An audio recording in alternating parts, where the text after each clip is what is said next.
I got an etiquette question the other day. Here's the scenario. Someone had received a gift of homemade bread from a friend at work. She wanted to know if she should write a thank you note, or was that overkill for a work colleague? Would it be weird?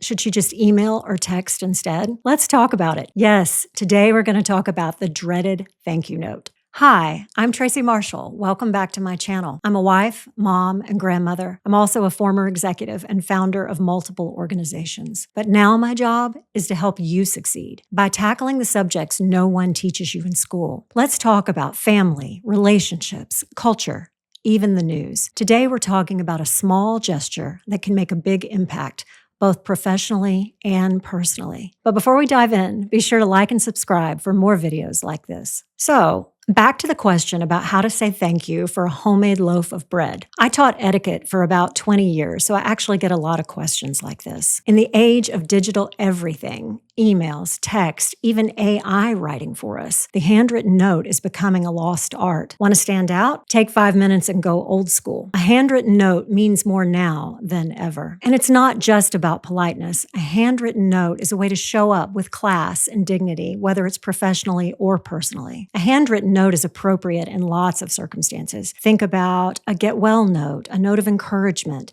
some condolences after someone has passed away, or just the random I'm thinking of you message. But of course, the most common handwritten note that we think about is the dreaded thank you note. We're going to talk about it today. When you do need to write, when you can skip it, and a few tips to make it as easy and painless as possible. Let's get practical. When should you write a thank you note? Well, gifts are the most obvious. Christmas, birthdays, graduation, weddings. Also, how about when someone does you a favor, like a work colleague comes in over the weekend to help you finish the big project, or a neighbor helps you corral your runaway dog. Maybe you're invited to a dinner party in someone's home or in a restaurant, or someone donates to a charity that you've introduced them to. And when can you skip it? In these cases, you can get a pass. If someone gives you a gift and you open it in person and you thank them face to face, then technically you can skip the thank you note. Also, for super casual things like, hey, let's pick up dinner and eat it at my house. Immediate family, of course, you don't need to write your brother who's sitting next to you on the couch at Christmas. But how about that aunt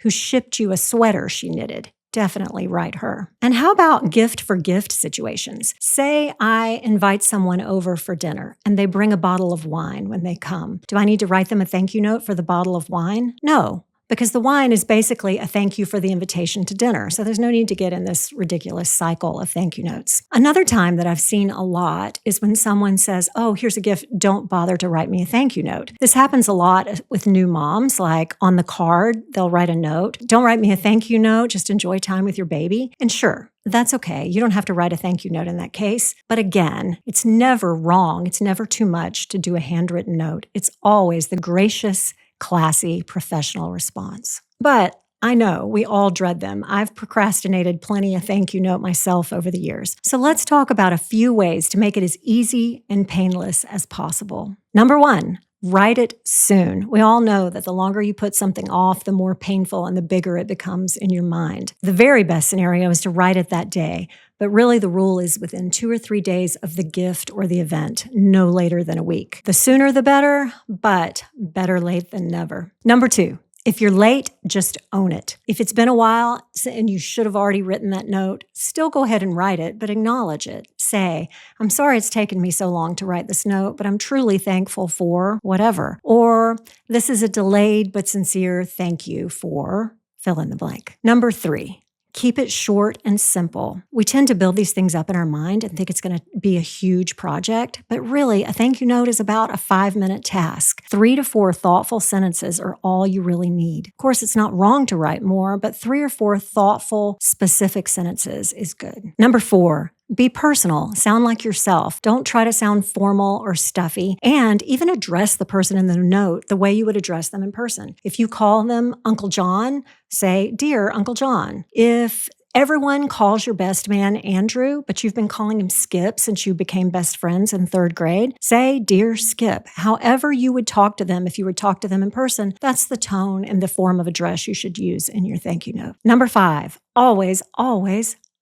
write by hand. Like that's the whole point, right? Stand out by sending a handwritten note in the midst of a digital culture, and especially no mass emails, no group texts. Number 6, be specific. Name what they did for you or what they gave you. Thanks for coming in last weekend and helping me finish the annual report. Thanks for the adorable PJs you gave baby Abby. I can't wait to see her in them. Except when you're given a monetary gift, then being specific looks a little different. If someone gives you money or a check, you never want to specifically state the amount of money. Don't say, thank you for the $50. Say, thank you for the generous gift. Even if they gave you $5, still say, thank you for the generous gift. It was generous for them to think of you. The way you're specific with a monetary gift is suggest a way that you might use the money. If you're a graduate, you might say, I'm going to use the money toward a new laptop. A newlywed might say, that money will really help as we furnish our new apartment. And be prepared. Keep stationery, stamps, and a pen you really like on hand. If you have to go out to the store for a card, your chances of actually doing it are going to drop drastically. I actually like pretty simple stationery with a name or a monogram on it. It's a little more elevated and you can use it for almost any occasion. The condolence, the thinking of you, the get well, and of course the thank you card. And remember the benefit. A handwritten note will take you a very small amount of time, but will make a big impact. I've gotten some really lame thank you notes over the years where you could tell it was just a chore for the person who sent it. And then I've gotten some over the years that were so meaningful and thoughtful, I've actually saved them. But back to our original question. How would you say thanks for the homemade loaf of bread? Remember, keep it short, simple, but be specific. A pretty lame thank you note would sound something like this. Dear Sarah, thanks for the gift.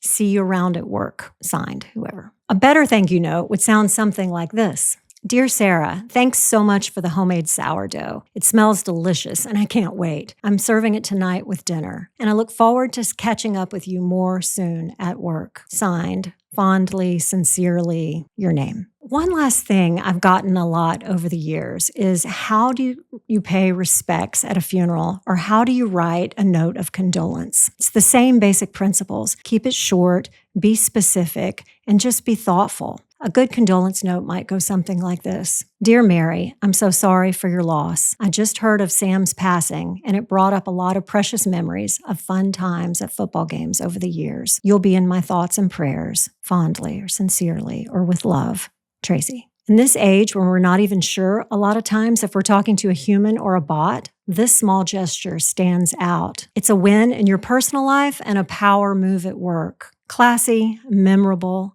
and human. All right, that's a wrap for today. Thanks for spending time with me. Be sure to like and subscribe and let me know, do you write thank you notes or not? If not, what's keeping you from it? If you do, what works? And if you've got questions, I'd love to answer them on the show. As always, remember that small things like this can help you build the life you want, and you can succeed.